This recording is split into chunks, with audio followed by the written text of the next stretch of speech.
댓글에 나왔던 건데 제 노트북 한번 잡아주실래요? 어제 이게 화제가 됐던 내용인데 여러분들 쇼츠 보셨을지 모르겠지만 호남에서 지금 정청래 후보를 지원하고 있는 정달성 전 당대표 특보가 어머님들이나 이제 아버님들 그리고 그 쇼츠에 나온 건 어머님인데 특정 어머니한테 다가가지고 이제 휴대폰을 잡아가지고 대리 자기가 투표를 했다는 의혹이 불거진 상태였어요. 그래서 이제 선관위에 신고가 됐고 이거에 대해서 오늘 아까 4시 36분에 제명 제소라는 처분이 나왔는데요. 제명 제소가 뭐예요? 이거는 형사고발 바로 아래 단계고 윤리심판원에 이분은 제명해야 됩니다라고 한 거예요. 그냥 엄청나게 강도가 높은 제명수위에 징계를 제소를 했다. 그쵸. 이런 뜻이군요. 그러니까 여기서는 이제 선관위에서는 제명 처리를 내려주셔야 됩니다. 선관위에서 제명 처리를 할 수 없잖아요. 그러니까 윤리심판원에다가 이 사람을 제명해 주세요라고 하는 거죠. 그래서 제가 이분하고도 아까 이 이슈를 다뤄야 되나 말아야 되나 하다가 통화는 해봤어요. 근데 그분 얘기는 나는 정달성 씨하고 통화를 해봤어요. 네. 근데 했는데 이제 내 입장에서는 그분한테 내가 휴대폰을 잡고 이름을 쓰고 주민등록번호를 한 건 맞으나 내가 그 후보 등록 장면까지 누르지는 않았다라는 거예요. 투표까지는 안 했다는 거예요? 그래서 막 이것 때문에 제가 막 대법원 판례도 찾아보고 이랬는데 그 선관위에서는 어쨌거나 대리투표 그 투표를 입력하고 지금 주민번호 입력하고 이름을 입력하는 것 자체 모든 행위 자체를 제가 봤을 땐 대리투표 행위로 판단한 것 같아요. 그 단계부터 투표가 시작되는 걸로 봤군요. 네. 그러니까 이게 그리고 대법원 판례 중에 이런 게 있는데 투표자가 의사에 상관없이 투표자가 야 나 이거 좀 투표 다시 네가 해줄래? 라고 하는 거 있죠. 내가 해달라 그랬잖아. 그래도 안 돼. 맞아요. 그쵸, 안 되죠. 이거 본인만 할 수 있거든요. 그쵸. 그러니까 그렇게 엄격한 기준을 적용해가지고 이거를 제명 처리를 한 것 같습니다. 이게 되게 심각한 사안이 될 것 같았었는데 실제로 이렇게 바로 즉각적으로 결과가 나와버렸네요. 그리고 실제 약간 군 단위에서는 읍면리 군 단위에서는 나이 드신 분들을 상대로 이렇게 대리 투표할 거라는 의혹이 되게 많았었거든요. 그래서 요거 아까 댓글에 나왔길래 정리하고 나갔습니다. 제가 이렇게 열심히 취재합니다. 이렇게 방송을 하지 않더라도 우연히 오늘 이거 하게 됐는데 이렇게 하지 않더라도 항상 취재를 하고 있다는 거 우리 사장님이 알아주셨으면 좋겠어요. 그거는 내가 얘기하거나 이거 보시는 분들이 얘기해야 될 것 같은데 본인 입으로 얘기하면 내가 뭐라고 아무도 얘기 안 해줄 것 같아가지고 미리 얘기했어. 준비하고 있었는데. 자, 내가 뭐라고 할까? 아니 이거 당연한 거잖아. 이런 의혹 나왔으면 그렇게 다 확인 취재 크로스 언론계가 체크해가지고 이렇게 하는 거 칭찬 문화가 아니야. 없습니다. 잘하면 잘한다, 못한다 해줘야 되는데 못하는 것만 얘기하고 칭찬을 안 해. 귀엽게 칭찬 안 했냐? 자, 더불어민주당 당대표 후보 마지막 TV토로 이것도 좀 한번 그리고 어제 또 여의도 노필터 팀하고 짚어봤지만 또 김정현 기자하고도 한번 다뤄봐야 되지 않겠습니까? 그래야 찝찝함이 없을 것 같아요. 이제 각 후보들이 어제 아까도 말씀드렸듯이 싸움의 기술을 다 이제 업그레이드 한 상태에서 붙었기 때문에 어제 유난히 또 재미있었어요. 이제 먼저 좀 짚어볼 게 특히 정청래 후보가 약간 이거 비장의 카드로 준비를 해왔나 보다 싶은 쟁점이 있었죠? 네, 맞습니다. 어떤 걸로 보세요? 비장의 카드 그렇게 많았는데 LH 얘기 계속하고 ETF 네. 얘기 계속하더라고. 그렇죠. 그리고 메가 프로젝트 3S F인가? 그것도 질문을 했는데 제가 이거를 보면서 저번에 지난주에 한번 당했잖아요. 국정과제 1호로. 그거 모르고 나서 실지로 제가 이것만 했잖아. 그래서 그게 긁혀가지고 50% 막 던지고 하면서 이제 열받아가지고 아니 그렇게 퀴즈 내는 식으로 하지 말라라고 얘기한 부분이 굉장히 인상적이었는데 제가 기억하기로는 김민석 후보한테 계속 퀴즈를 냈거든요. 그래서 그거 하면서 이 영상을 한번 붙여보면 재밌겠다라는 생각이 들어가지고 오늘 PD님께 부탁해가지고 영상을 한번 만든 게 있습니다. 보시죠. 국정 목표 5개가 뭔지 아십니까? 당연히 알죠. 국정 5개가 뭡니까? 기본이 튼튼한 나라, 국민이 안정하게 행복하게 살 수 있는 나라 그런 거 다 있지 않습니까? 그리고 안정적인 국방, 외교 됐습니다. 이런 거 아니겠습니까? 다 끝났습니다. 지금 50% 물어봐도 모르잖아요. 그런 식으로 덫을 놓고 퀴즈하는 식으로 1호를 물어봤지 50%를 물어봤습니까? 마찬가지입니다. 김민석 후보께 묻겠습니다. 140만 호를 우리가 대선에 공약을 했고요. LH는 몇만 호 정도 지금 감당한다고 알고 계십니까?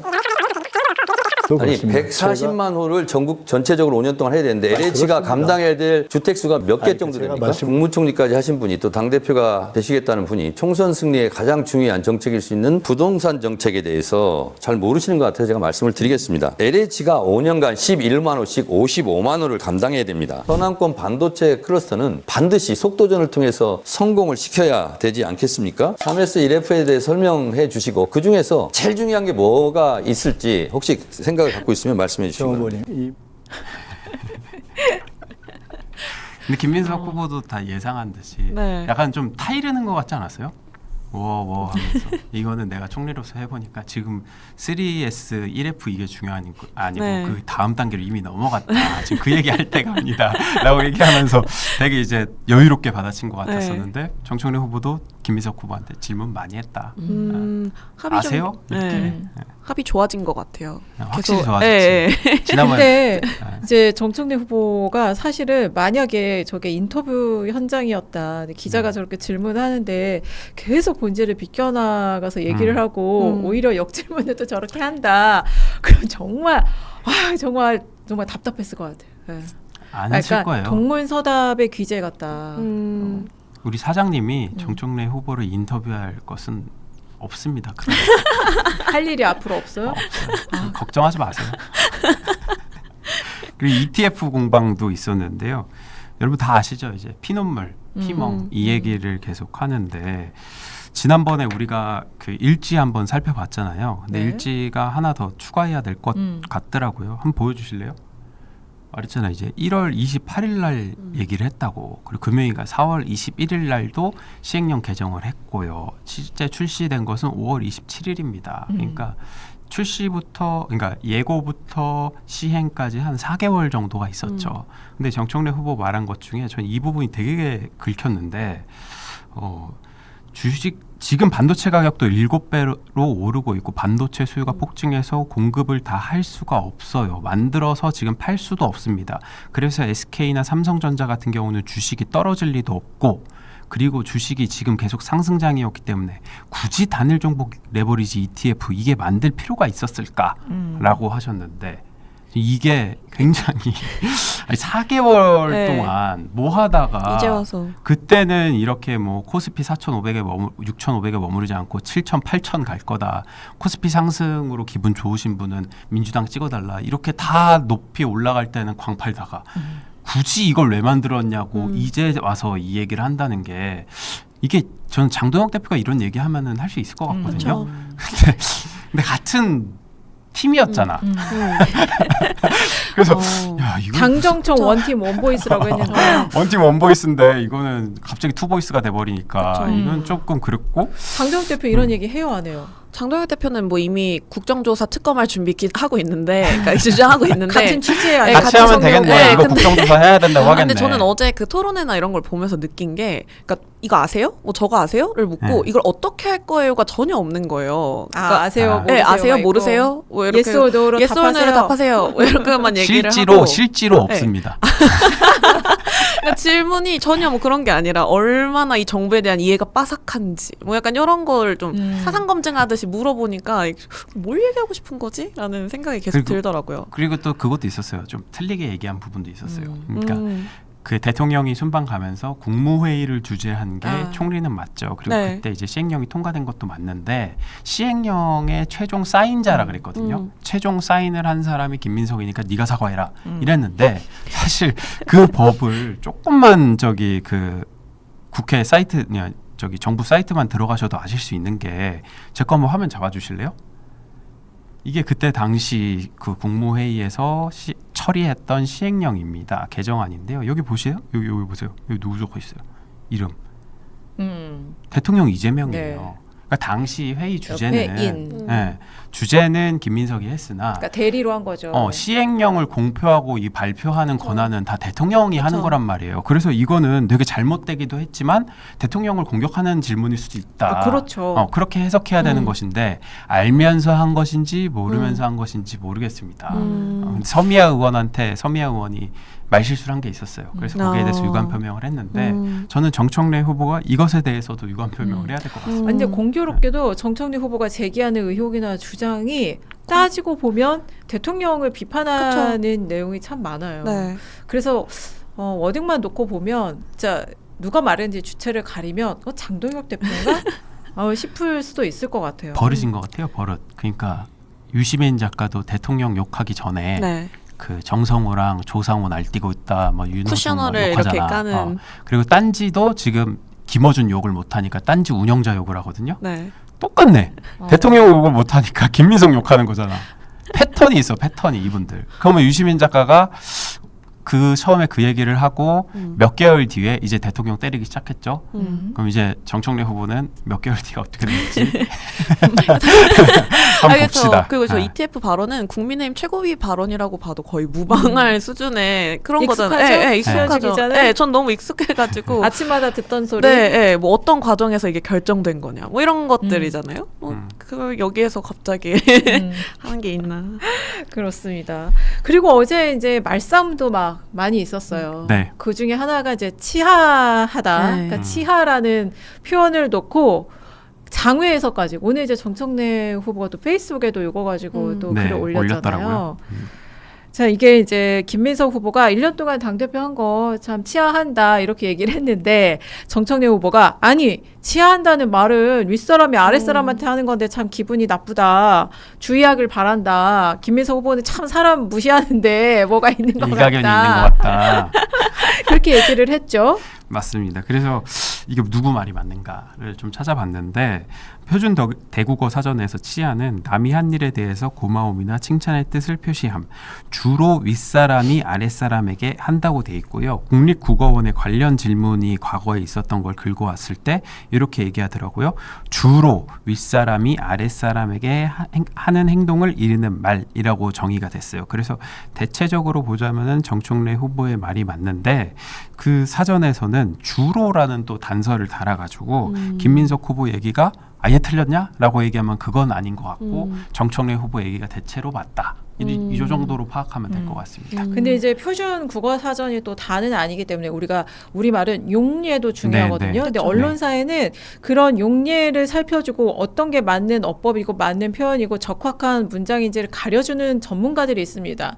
이제 교열 기자들인데 그 교열 기자들을 이제 총괄하는 교열 팀장, 한국일보 교열 팀장한테 제가 물어봤어요. 전당대회 어제 당대표 후보 토론회에서 이런 논쟁이 있었는데 네. 이 치하한다는 표현을 주로 어떻게 쓰느냐 했는데 그 저희 교열 팀장이 원래 치하다는 표현은 윗사람이 아랫사람에게 쓰는 말이 맞다. 그런데 이 치하라는 표현이 좀 굉장히 논쟁적인 단어라는 거예요.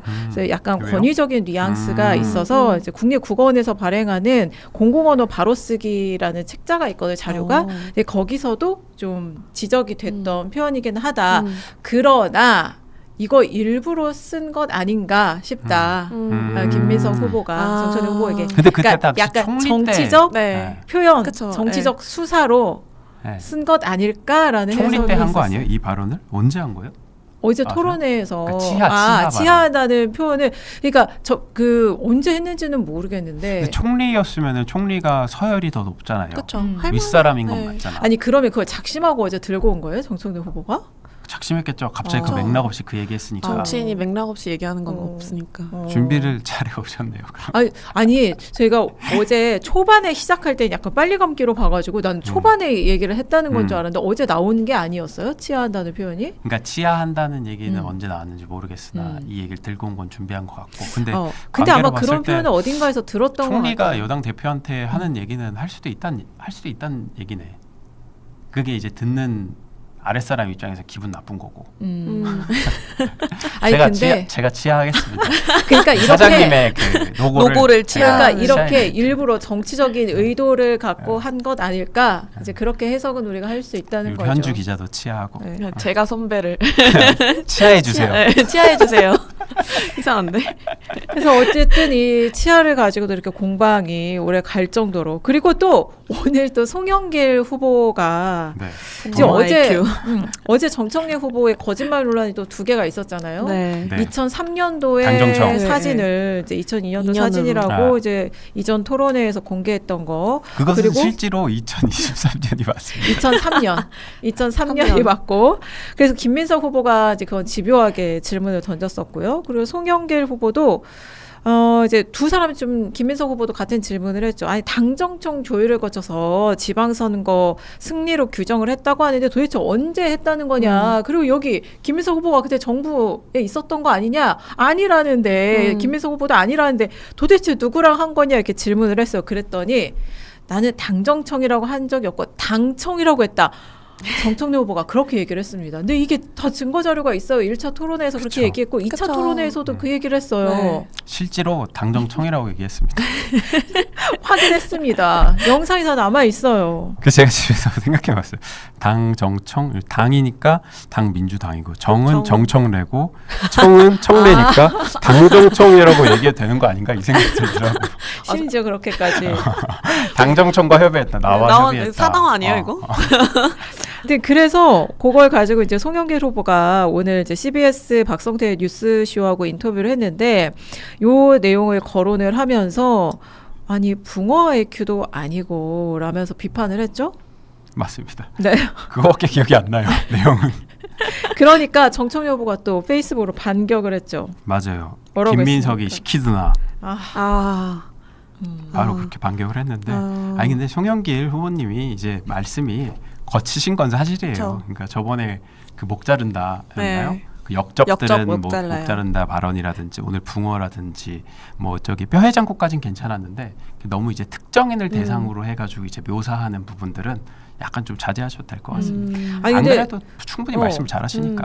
근데 중요한 것은 이제 어쨌든 그거에 대해서 정청래 후보가 이렇게 왜냐하면 그 심하다고 생각되는 표현을 들었으니까 이렇게 또 반박하고 반론을 제기할 수 있을 것 같긴 하지만 그래서 본인이 당정청이라고 했는지 당청이라고 했는지 이거에 대해서는 밝혀야 되는데 이거 정작 중요한 내용은 답을 하지를 않아요. 제가 본인이 얘기했잖아요. 말 바꾼 게 맞는지 아닌지. 당정청이라고. 그렇습니다. 그리고 이거 보면서 생각하면 갑자기 그 생각이 드네요. 정청래 후보가 그래도 여태까지 지켰던 게 안 모른 직다였거든요. 그러니까 송영길의 2순위 까면 모른다였어. 그러니까 송영길 안 건드렸단 말이에요. 근데 오늘 김민석이 시키냐?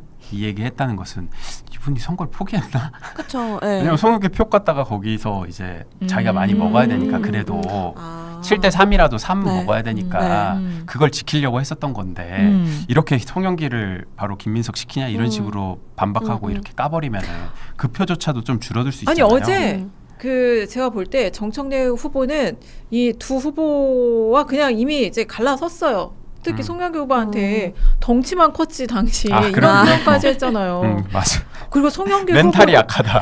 그리고 그 얘기도 그 있고. 멘탈로는 네. 못할 거다 이전에 그런 얘기도 하고 맞습니다. 그리고 송영길 후보가 결정적으로 어제 이렇게 한 5초간 이렇게 웃으면서 이렇게 쳐다보네요. 부끄럽죠? 이랬잖아요. 네. 그걸 본 송영길 후보 지지자들이 어떻게 했어요? 맞아요. 네. 이상했습니다. 정청래 후보를 2순위로 찍지는 않지 않을까? 네, 그런 생각을 했습니다. 자, 그리고 정청래 후보가 이제 지지층 얘기도 했어요. 어제 좀 논란의 얘기였는데 기자회견과 토론회에서 계속 그 공통적으로 코어 지지층 공방, 전통적 코어 지지층이 빠진다. 그 맞아요. 얘기를 대통령 지지율 언급을 하면서 했습니다. 네, 맞아요. 그래서 PPT 컴퓨터 한번 잡아주실래요? 대통령 지지율을 좀 봐야 되는데요. 대통령 지지율이 이게 1번 보이시는 게 지금 그 지방선거인데요. 이때 이후로 계속해서 하락하는 흐름인 게 사실이에요. 긍정평가가 리얼미터만 그런 게 아니고요. 갤럽도 그렇고 오늘 나온 MBS까지 계속 좀 떨어지는 추세입니다. 근데 이제 제가 지난번에 말씀드렸듯이 리얼미터 기준으로 해서 이념 성향 진보를 찍고요. 진보층 내에서도 보면은 한때는 이제 88까지 갔다가 지난주 이번 주인가요? 63까지 떨어졌으니까 한 25%포인트가 진보층에서 하락을 한 거예요. 그래서 현재 민주당 지지율과 진보층에서 이제 긍정평가를 비교해 보면 이 갭 차이가 생겼단 말이죠. 6월 4주차부터. 이 뜻은 뭐냐? 진보층 내에서 나는 민주당은 오케이지만 대통령은 그렇게 좋지 않아 라고 응답하는 층이 이렇게 점점 더 벌어지고 있다는 거예요. 이게 갈수록 벌어지고 있지 않습니까? 그래서 이걸 좀 줄이려는 상황이 필요해요. 그리고 대통령 입장에서 보자면 진보만 이런 상황이냐? 그게 아니고 중도도 보면은 지금 빠지고 있거든요. 중도도. 여기 지방선거 전인데 물론 진보층만큼 심하진 않으나 빠지고 있는 건 사실입니다. 그래서 내려주세요. 근데 보통 전당대회를 하면 컨벤션 효과라고 해가지고 지지율이 오르는 오르는 게 정상인데 네. 네, 정청래 후보 지지층에서는 부정평가 하시는 분들이 이제 정청래 그쵸. 후보를 많이 지지하다 보니까 네. 이런 상황인데 이게 내가 당대표가 되면 그 10%를 올릴 수 있다라고 얘기하는 게 저는 약간 협박처럼 네, 들렸거든요. 저도요. 그러니까 가능하냐 여부를 떠나서 저는 정청래 후보가 능력이 있을 거라고 봐요. 지금 정청래 후보를 지지하는 층에서는 보면은 조국혁신당 지지층도 많고 국정운영 부정평가자도 많거든요. 새 후보와 상대적으로 비교했을 때 그렇다면 정청래 후보가 당 대표가 되면 그분들이 정부에 대해서 지원을 할 수 있겠죠. 근데 다시 한번 생각을 해보면은 지지율 10% 올릴 수 있는 방법이 그 유일한 방법이 과연 정청래 후보가 당 대표가 되는 길만 있는가? 그 노력은 지지층을 설득하는 노력은 당 대표가 꼭 돼야만 할 수 있는가? 당 대표가 아니어도 할 수 있어요.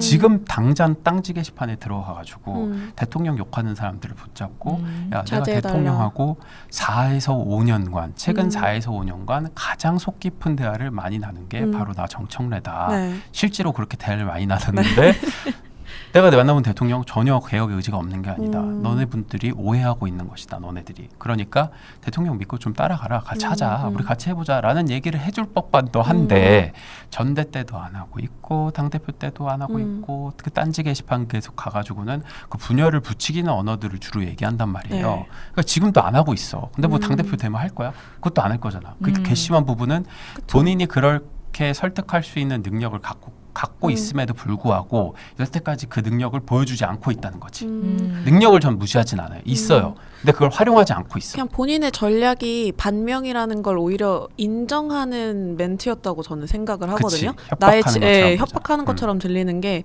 내가 지금 이렇게 하니까 우리 당 지지율 떨어지지. 난 이걸 할 수 있는 사람이고 그렇게 해오고 있어라는 거를 본인이 이야기를 하는 거잖아요. 이게 당대표 선거에서 나올 발언은 아니라고 저는 개인적으로 생각을 하는데 좀 민주당 기자들은 아니 그리고 국민주권 저는, 네. 얘기를 한 것도 이건 이제 대통령을 저격한 것으로 해석이 되죠. 국민주권의 정신을 되찾으면 지지율이 오를 잃어버렸다는 것이다. 얘기니까 반대로 그럼 얘기하면 대통령이 지금 국민주권의 정신, 그러니까 초심을 잃었어요 지금. 내가 대통령. 의심하고 있다는 얘기 아니야 대통령이. 그래서 행보를. 그래서 지금 지지율 이렇게 떨어진 거예요. 이렇게 얘기를 한 거죠. 네. 자 그리고 이제 오늘 전대 최종 판세 점검 해보기 전에 아까 이제 과연 이제 치아라는 표현 나는 어제 기억이 없어서 어제 초반에 했나 근데 내가 놓친 건가 했는데 그러니까 그 치아라는 표현을 이제 찾아보니까 이제 찾아본 기사가 있었네요. 그러니까 김민석 후보가 정청래 후보한테 치아라는 표현을 사용하는 게 1일 날 충남 공주 충남교통연수원에서 열린 합동토론회 때 당시 김 후보가 지난 1년간 전당원 1인 1표제 등 당원 주권을 만들어낸 정 후보에게 치아의 말씀을 드린다라고 한 적이 있대요. 근데 그걸 이제 마음속에 담아두고 있다가 어제 갑자기 얘기를 한 거예요. 아니 그래서 김민석 후보가 약간 좀 벙쪄 약간, 보이더라고요. 그런 표정이 있었는데 그래서 그랬나 봐요. 네, 그러니까 공식 자리에서 찾아본 바에 따르면